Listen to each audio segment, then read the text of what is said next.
रहमानिर्रहीम। अस्सलामु अलैकुम dear students. आज हम डिस्कस करेंगे Kolbe's electrolytic method for the preparation of alkanes, alkenes and alkynes. ये हम कलेक्टिवली इस टॉपिक को जो है वो डिस्कस करेंगे। कोल्ब्स इलेक्ट्रोलाइटिक मेथड जो है ये मेथड बेटा जी स्पेशलाइज्ड है for the production of specialized for production of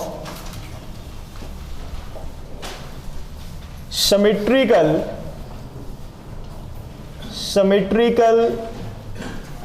alkanes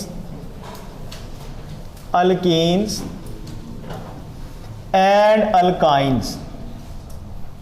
ठीक है बेटे, कोल्ब्स इलेक्ट्रोलाइटिक मेथड से हम symmetrical alkane, symmetrical alkyne, symmetrical alkyne जो है वो प्रोड्यूस करते हैं। सिमेट्रिकल अल्केन कौन से होते हैं? ऐसे अल्केन जिनमें बेटा जी कार्बन एटम्स की तादाद क्या हो, इवन हो।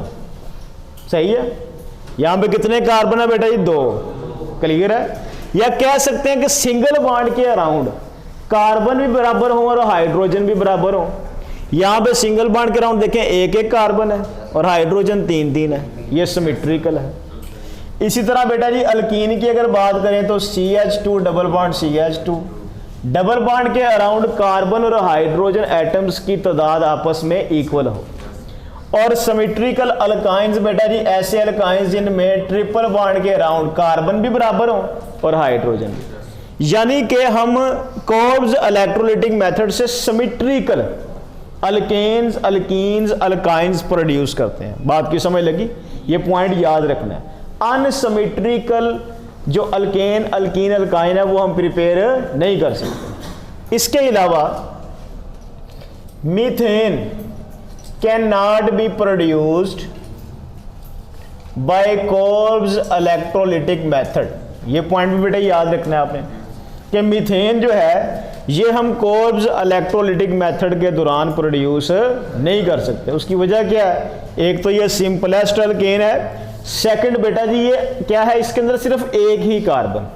क्लियर है। यहां पे बेटे हम यूज करते हैं साल्ट्स।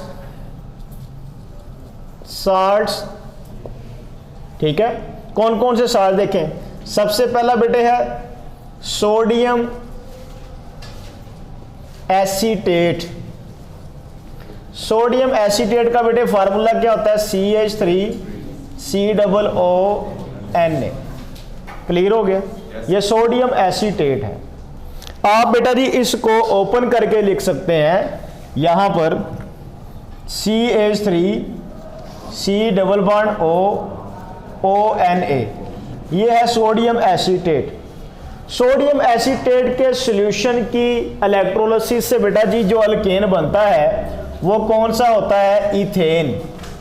यानी कि सोडियम एसीटेट की इलेक्ट्रोलिसिस से अल्केन प्रोड्यूस होगा। इसी तरह बेटा जी सोडियम सक्सीनेट साल्ट, इस साल्ट की इलेक्ट्रोलिसिस से बेटा जी क्या बनेगा? इथीन। ये हमारे पास सोडियम सक्सीनेट है। इसके साल्ट की इलेक्ट्रोलिसिस से हम बेटा क्या बनाते हैं? इथीन बनाते हैं। क्लियर हो गया? इसी तरह बेटा हमारे पास है सोडियम मैलिएट। सोडियम मैलिएट की इलेक्ट्रोलिसिस से हम बेटा जी क्या बनाते हैं? अल्काइंस। कौन सा अल्काइन बनाएंगे? इथाइन बनाएंगे। तो इसका मतलब है कि आपको बेटा जी क्या आने चाहिए? आपको इन साल्ट्स के नाम और इनके फार्मूले याद होने चाहिए। क्लियर है? ये है साल्ट ऑफ मोनोकार्बोक्सिलिक एसिड, यानी कि ऐसा कार्बोक्सिलिक एसिड जिसमें सिर्फ एक ही COO ग्रुप हो। क्लियर है? ये मोनोकार्बोक्सिलिक एसिड है जिसमें सिर्फ एक कार्बोक्सिल ग्रुप हो। ये बेटा जी डाई कार्बोक्सिलिक एसिड है, यानी कि जिसमें 2 COO ग्रुप हैं। जबकि ये भी डाई है लेकिन यहां पे अनसैचुरेशन भी है। बात की समझ लगी? ये एसिटिक एसिड का साल्ट है, ये सक्सीनिक एसिड का साल्ट है और ये बेटे मैलिक एसिड का साल्ट है। अगर आपसे कहा जाए कि इन साल्ट से एसिड्स बनाएं तो जहां पर सोडियम लगा हुआ है इसको रिमूव करके आप क्या लगा दें, हाइड्रोजन लगा दें, तो ये बेटे क्या बन जाएंगे, एसिड्स बन जाएंगे इन साल्ट्स के। मिसाल के तौर पे सोडियम एसीटेट है, अगर आपसे कहा जाए कि इसका एसिड कौन सा होगा तो कौन सा होगा, एसिटिक एसिड। उसका फार्मूला क्या होगा, आप सोडियम को रिमूव करके H लगा दो, CH3 C double bond OOH। आपसे कहा जाता है सोडियम सक्सीनेट का एसिड कौन सा है, तो आप बेटा जी सोडियम रिप्लेस करके H लगा दो, सक्सीनिक एसिड, ठीक है, CH2 C double bond OH C double bond OH। इसी तरह बेटा जी सोडियम मैलिएट का मैलिक एसिड, सोडियम को रिप्लेस करके आप हाइड्रोजन लगा दें। अब बेटा याद रखना है कि जब भी हमने क्या प्रिपेयर करना है इथेन को, तो सोडियम एसीटेट, इथीन के लिए सोडियम सक्सीनेट और बेटा जी इथाइन के लिए सोडियम मैलिएट का साल्ट हम यूज करते हैं। सब बच्चों को ये क्लियर है?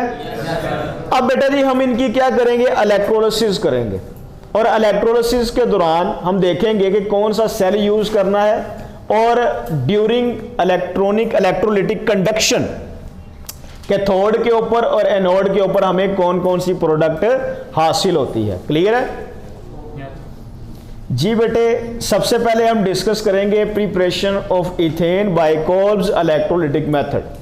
तो मैंने अभी आपको बताया है कि इथेन की प्रिपरेशन के लिए हम जो साल्ट यूज करने वाले हैं वो बेटे कौन सा है, सोडियम एसीटेट। ये हमारे पास इसके 2 फार्मूला यूनिट हैं और ये हमारे पास बेटे क्या है, 2 वाटर मॉलिक्यूल हैं। सबसे पहला जो स्टेप होता है इलेक्ट्रोलिसिस का वो बेटा जी आयोनाइजेशन का होता है। वो क्या होता है, आयोनाइजेशन। अब आयोनाइजेशन कैसे करनी है, सब बच्चे इसको ध्यान से देखें। आपने बेटे जब इस साल्ट की आयोनाइजेशन करनी है तो पॉजिटिव और नेगेटिव आयंस को सेपरेट कर देना है, ठीक है। ये देखें बेटे, ये इतना नेगेटिव आयन है, एसीटेट आयन बन गया CH3 C double O negative और बेटा साथ क्या बन जाएंगे, 2 सोडियम। इसी तरह बेटे जब वाटर की आप आयोनाइजेशन करेंगे, वाटर बहुत कम जो है वो आयोनाइज होता है, लेकिन आपकी सहूलत के लिए मैं इसको कंप्लीट आयोनाइज करके लिख रहा हूं। तो यहां पे बेटा देखिए हमारे पास क्या होंगे, 2 हाइड्रोजन आयन और 2 हाइड्रो ऑक्साइड आयन प्रोड्यूस होंगे। बात की समझ लगी? अब बेटा जी इस सेल के अंदर, जिस सेल के अंदर, ठीक है, जिस सेल के अंदर ये वाला रिएक्शन होगा आप उसको इलेक्ट्रोलिटिक सेल कहेंगे। उसको क्या बोलेंगे, इलेक्ट्रोलिटिक सेल बोलेंगे। और उस सेल के अंदर 2 इलेक्ट्रोड्स लगे हुए हैं, एक को बैटरी के नेगेटिव टर्मिनल से, एक को बैटरी के पॉजिटिव टर्मिनल से अटैच किया गया है। नेगेटिव वाले को कैथोड और पॉजिटिव वाले को एनोड बोलते हैं, ठीक है। तो अब यहां पर बेटा जी ये हम 2 लगा लेते हैं, एसीटेट 2 हो गया। अब हम यहां पे देखेंगे कि अगर इस सॉल्यूशन में से करंट को पास किया जाता है तो फिर क्या होगा, रिएक्शन कौन कौन से होंगे। सबसे पहले देखिए रिएक्शन एट एनोड। एनोड के ऊपर रिएक्शन कौन सा होगा, एनोड पे चार्ज क्या होता है, पॉजिटिव। अब बेटे यहां पे देखिए 2 नेगेटिव आयन है, कौन कौन से, एक हाइड्रो ऑक्साइड आयन और एक एसीटेट आयन। अब यहां पे याद रखना है कि जो हाइड्रो ऑक्साइड आयन है इसका डिस्चार्जिंग पोटेंशियल यानी कि इलेक्ट्रॉन लूज करने की एबिलिटी कम होती है, जबकि एसीटेट आयन का डिस्चार्जिंग पोटेंशियल जो है वो ज्यादा होता है। इसका मतलब है कि एनोड के ऊपर हाइड्रोक्साइड आयन की बजाय कौन जाएगा, एसीटेट आयन। तो देखो बेटा कितने एसीटेट आयन है, 2 ना। मैं इसको ओपन करके लिख रहा हूं, CH3 C double bond O और यहां पे O नेगेटिव। अब बेटा जी O नेगेटिव का मतलब क्या है, O नेगेटिव का मतलब यह है कि यहां पे 2 इलेक्ट्रॉन्स हैं, एक ये ऑक्सीजन का और एक ऑक्सीजन ने किसी से छीना हुआ है, ठीक है, गेन किया हुआ है। नेगेटिव चार्ज का मतलब यह है कि 2 इलेक्ट्रॉन्स, एक उस एटम का अपना इलेक्ट्रॉन है और एक जो उसने किसी और एटम से गेन किया हुआ है। क्लियर हो गया? तो यहां से जब बेटे आप करंट पास करेंगे क्या होगा, अब देखें ये 2 एसीटेट आयन है, यहां से बेटा जो 2 इलेक्ट्रॉन्स हैं एक्स्ट्रा जो उसने गेन किया वो लूज कर देगा। तो माइनस क्या हो गया बेटा जी, 2 इलेक्ट्रॉन्स। कौन से, ये क्रॉस वाले, ठीक हो गया। तो किसी भी एटम, किसी भी आयन से इलेक्ट्रॉन्स का रिमूव होना क्या कहलाता है? ऑक्सीडेशन। तो आप यहां पे लिखेंगे कि एनोड के ऊपर कौन सा प्रोसेस हो रहा है? ऑक्सीडेशन का। और कितने इलेक्ट्रॉन की ऑक्सीडेशन हुई है? 2। तो बेटे कौन सा इलेक्ट्रॉन रिमूव हुआ है? क्रॉस वाला। मैं इसके ऊपर लिख देता हूं कि ये क्रॉस वाला इलेक्ट्रॉन है, ठीक हो गया। और डॉट वाला क्रॉस इलेक्ट्रॉन कहां पे आएगा? जो इसी एटम के ऊपर आ जाएगा। तो ये देखें हमारे पास क्या बन गया बेटा जी, 2 हमारे पास एसीटेट फ्री रेडिकल बन गए। बात की समझ लग गई? Acetate free radical. अब बेटा जी नेक्स्ट स्टेप में क्या होगा, सब बच्चे गौर से देखें इसको। यहां पर इस सिंगल लाइन में 2 इलेक्ट्रॉन है, एक बेटा जी इस मिथाइल का इलेक्ट्रॉन है और एक इस कार्बन का इलेक्ट्रॉन है। क्लियर हो गया? यहां पे रीअरेंजमेंट होगी, ये वाला इलेक्ट्रॉन और बेटा जी ये वाला इलेक्ट्रॉन जो है ये आपस में यहां पे शेयर करके बॉन्ड बना लेंगे। तो नया मॉलिक्यूल बन गया किसका? कार्बन डाइऑक्साइड का, CO2 बन जाएगा ना बेटे। और ये वाला इलेक्ट्रॉन जो है वो इस कार्बन के ऊपर शिफ्ट हो गया। सही है? तो ये मिथाइल बेटा जी आ गया और मिथाइल के ऊपर ये मिथाइल का इलेक्ट्रॉन, 2 मिथाइल है ना बेटे, और 2 मॉलिक्यूल किसके बन जाएंगे बेटा जी? CO2 के। सबको क्लियर है? लास्ट स्टेप में क्या होगा कि जो मिथाइल रेडिकल है, 2 मिथाइल रेडिकल है, ये आपस में बेटा जी क्या करेंगे? इलेक्ट्रॉन शेयर करके बॉन्ड बना लेंगे और हमारे पास जो अल्केन बनेगा उसका नाम क्या होगा? इथेन। क्या ये सिमेट्रिकल अल्केन है? ठीक है बेटे, ओके हो गया। तो ये है एनोड के ऊपर रिएक्शन। अब हम देखते हैं कि reaction at cathode, reaction at cathode, cathode के ऊपर रिएक्शन क्या होता है। अब देखिए बेटे सॉल्यूशन के अंदर कौन से आयन्स रह गए हैं? एक हाइड्रोजन आयन है, एक सोडियम आयन है, एक हाइड्रोक्साइड आयन है। अब याद रखना है सब बच्चों ने, कैथोड पे नेगेटिव चार्ज है, कैथोड पे हाइड्रोजन आयन जाएगा या सोडियम आयन जाएगा। इसके लिए बेटा जी हमें सोडियम और हाइड्रोजन के रिडक्शन पोटेंशियल का पता होना चाहिए। तो याद रखिएगा बेटे कि जो रिडक्शन पोटेंशियल है, रिडक्शन पोटेंशियल इलेक्ट्रॉन गेन करने का पोटेंशियल, वो बेटा जी क्या है? वो हाइड्रोजन आयन का ज्यादा है। किससे? सोडियम आयन से। इसका मतलब क्या है कि कैथोड के ऊपर हाइड्रोजन आयन जाके जो है इलेक्ट्रॉन गेन करेंगे, सोडियम नहीं जाएगा। ठीक है? तो बेटा कितने हाइड्रोजन आयन है? 2 हाइड्रोजन आयन्स 2 इलेक्ट्रॉन्स गेन करेंगे और बेटा जी क्या चीज बन जाएगी? Hydrogen gas. न्यूट्रलाइज कर लिया अपने आप को। तो जब कोई एटम इलेक्ट्रॉन गेन करता है या कोई आयन इलेक्ट्रॉन गेन करता है तो इस अमल को क्या बोलते हैं आप? तो ये कौन सा प्रोसेस हुआ? फिर ये रिडक्शन का प्रोसेस हुआ। सॉल्यूशन के अंदर बेटा जी क्या चीज रह जाएगी? सोडियम आयन और हाइड्रोक्साइड आयन। तो 2 सोडियम आयन और बेटा जी 2 हाइड्रोक्साइड आयन आपस में मिलकर क्या बना देंगे? 2NaOH। ओके हो गया बेटा जी। इसका मतलब है कि सोडियम एसीटेट की इलेक्ट्रोलिसिस के दौरान हमें इथेन हासिल हो रही है, हमें कार्बन डाइऑक्साइड हासिल हो रही है, हमें बेटे हाइड्रोजन हासिल हो रही है, हमें कास्टिक सोडा हासिल हो रहा है। 4 प्रोडक्ट्स बन रही हैं। तो बेटा जी कोल्स इलेक्ट्रोलिटिक मेथड का ये डिसएडवांटेज है कि इसमें डिफरेंट टाइप की प्रोडक्ट्स बनती हैं। जो हमारी फंडामेंटल प्रोडक्ट है वो कौन सी है? इथेन। लेकिन इसके साथ 3 प्रोडक्ट्स और बन रही हैं, तो इनको सेपरेट करने में प्रॉब्लम आती है। इसलिए आपसे अगर शॉर्ट क्वेश्चन पूछा जाए कि what is disadvantage of Kolbe's electrolytic method, तो आप क्या बताएंगे कि इस रिएक्शन में, इस प्रोसेस में मेन प्रोडक्ट के साथ कुछ बाय प्रोडक्ट्स भी प्रोड्यूस होती हैं, जिनको सेपरेट करना क्या होता है बेटा? मुश्किल होता है। बात की समझ लगी बेटे? तो अब हम नेक्स्ट डिस्कस करते हैं Kolbe's electrolytic method for the preparation of ethene. Clear है सब बच्चों को? ये क्लियर है बेटे? जी बेटे, अब हम डिस्कस करते हैं मैन्युफैक्चरिंग या preparation of ethene by Kolbe's electrolytic method. ठीक है? अभी मैंने आपको बताया है कि इथीन की प्रिपरेशन के लिए हम बेटा जी यूज करते हैं सोडियम सक्सीनेट साल्ट। ये बेटा जी क्या है? सोडियम सक्सीनेट का साल्ट है ये। इस साल्ट का नाम आपको याद होना चाहिए और इसका एसिड भी याद होना चाहिए, सक्सीनिक एसिड। और बेटा जी साल्ट कौन सा है? Sodium succinate. क्लियर हो गया? इस साल्ट को बेटा जी आपने किस में ऐड कर दिया? वाटर में। अब क्या होगा, सबसे पहला स्टेप बेटा जी उसी तरह क्या होगा, आयोनाइजेशन। और मैंने आपको बताया है कि आयोनाइजेशन के दौरान आपने पॉजिटिव और नेगेटिव आयंस को अलग अलग कर देना है। क्लियर हो गया? तो पहले हम ये सक्सीनेट जो साल्ट है इसमें पॉजिटिव और नेगेटिव आयंस को सेपरेट करेंगे। ये दोनों सोडियम सेपरेट हो जाएंगे। तो ये देखो बेटा, ये हमारे पास बन गया CH2 C double bond O negative, इसी तरह C double bond O negative, और दो हमारे पास क्या बन गए, सोडियम आयन। क्लियर हो गया? जबकि वाटर की जब आयोनाइजेशन होगी तो बेटा जी क्या प्रोड्यूस होंगे, दो हाइड्रोजन आयंस और दो हाइड्रो ऑक्साइड आयन। क्लियर हो गया बेटा जी? अच्छा, अब क्या होगा कि इस साल्ट के सॉल्यूशन में से आप करंट को पास करेंगे। तो पहले हम रिएक्शन डिस्कस करते हैं बेटा जी एट एनोड। एनोड पे चार्ज बेटे क्या होता है, पॉजिटिव। इसका मतलब है नेगेटिव आयंस जो है वो कहां जाएंगे, एनोड पे।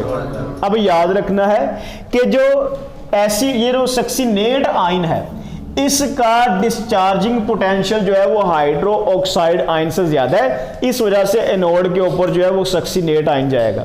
तो ये देखें सब बच्चे, यहां पे मैं लिख रहा हूं सक्सीनेट आयन।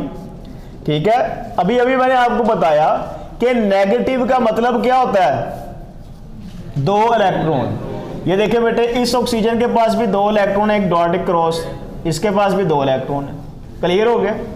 तो सबसे पहले बेटा जी क्या होगा, ये दोनों क्रॉस वाले इलेक्ट्रॉन यहां से रिमूव हो गए, एक इलेक्ट्रॉन यहां से एक यहां से, दो इलेक्ट्रॉन, तो माइनस क्या होगा बेटा, 2 इलेक्ट्रॉन रिमूव हो गए।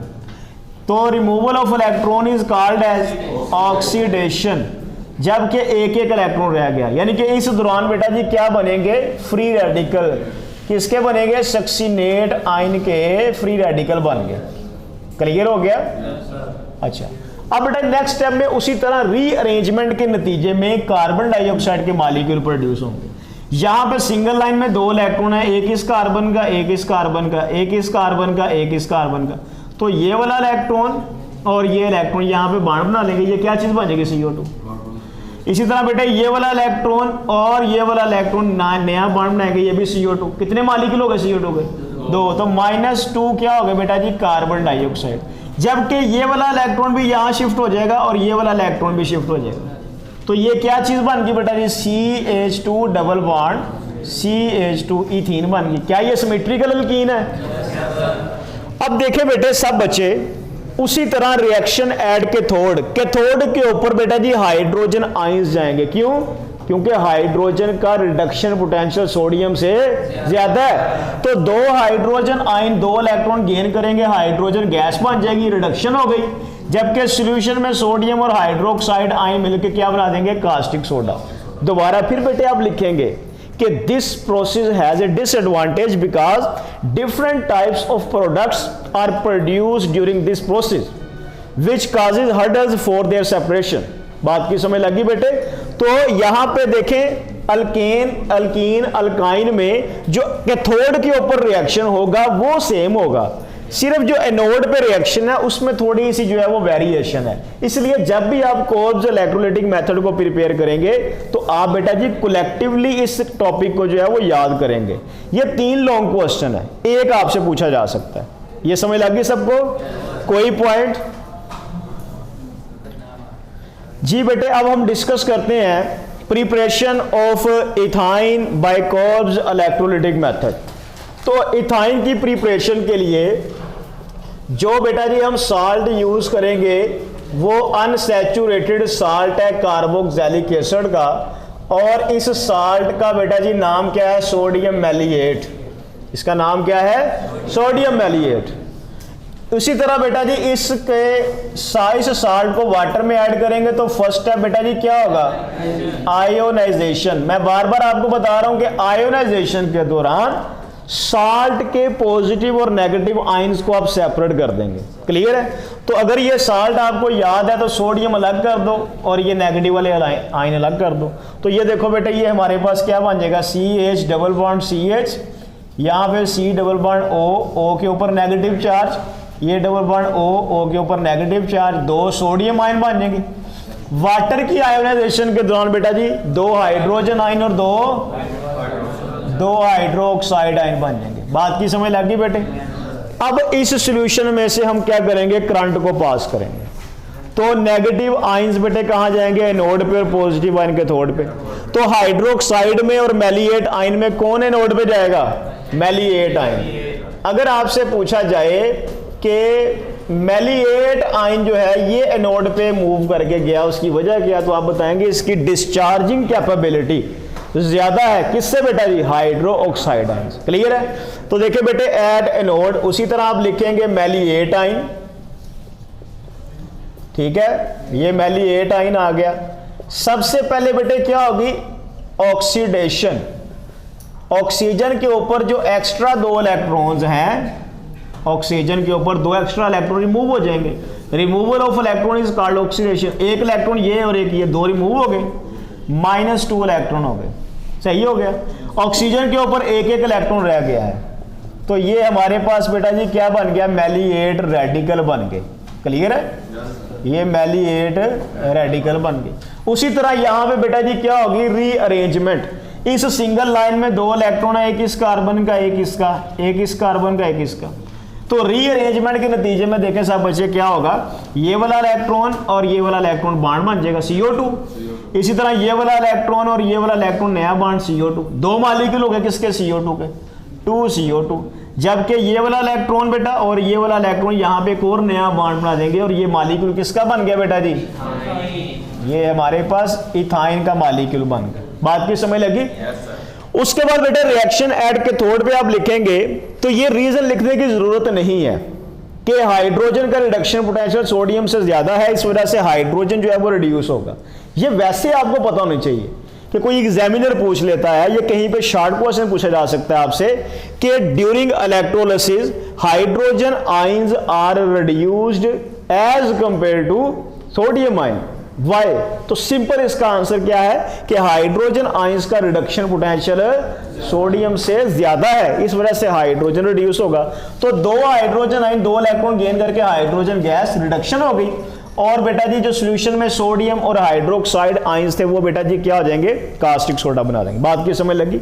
अब देखिए बेटा जी कोल्ब्स इलेक्ट्रोलिटिक मेथड में आपसे क्वेश्चन क्या क्या पूछे जा सकते हैं। नंबर 1, कोल्ब्स इलेक्ट्रोलिटिक मेथड में बेटा जी आप कौन से अल्केन, अल्कीन, अल्काइन प्रिपेयर करते हैं, सिमेट्रिकल। सही हो गया। उसके बाद बेटा जी कौन सा अल्केन कोल्ब्स इलेक्ट्रोलिटिक मेथड से हम प्रिपेयर नहीं कर सकते, वो बेटा मीथेन है। कोल्ब्स इलेक्ट्रोलिटिक मेथड का नुकसान क्या है, डिसएडवांटेज क्या है, तो आप बताएंगे कि इसमें डिफरेंट प्रोडक्ट्स बनती हैं जिनको सेपरेट करना मुश्किल होता है, इस वजह से इस प्रोसेस का ये डिसएडवांटेज है। बात की समझ लगी।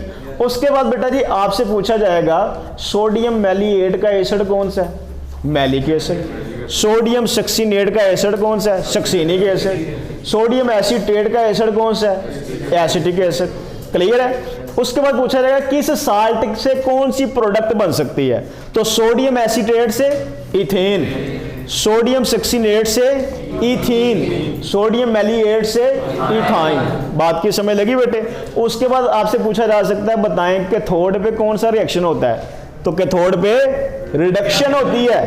और बेटा जी एनोड पे कौन सा रिएक्शन होता है। उसके बाद बेटा जी ये रिडॉक्स रिएक्शन है, ये कौन सा रिएक्शन है। अब ये किस टाइप का रिडॉक्स रिएक्शन है, ये नॉन स्पॉन्टेनियस रिडॉक्स रिएक्शन है। ऐसा रिएक्शन जो खुद ब खुद नहीं होता बल्कि एनर्जी यानी कि इलेक्ट्रिसिटी, इलेक्ट्रिक करंट के एक्सपेंस से ये रिएक्शन प्रोसीड करता है। ये बेटे 3 लॉन्ग क्वेश्चन है, आप इसको कलेक्टिवली प्रिपेयर कीजिएगा। आपको इन तीनों में से एक पूछा जाएगा, लेकिन जब आप इसको लिखेंगे तो सीक्वेंस के साथ लिखेंगे। ये जो एरो है ये आपकी सहूलत के लिए यहां पे लगाए हैं, आप एरो ना भी लगाएं तो बेटा आप सीधी सिंपल इक्वेशन भी लिख सकते हैं। क्या सब बच्चों को ये क्लियर है? कोई क्वेश्चन? Thank you.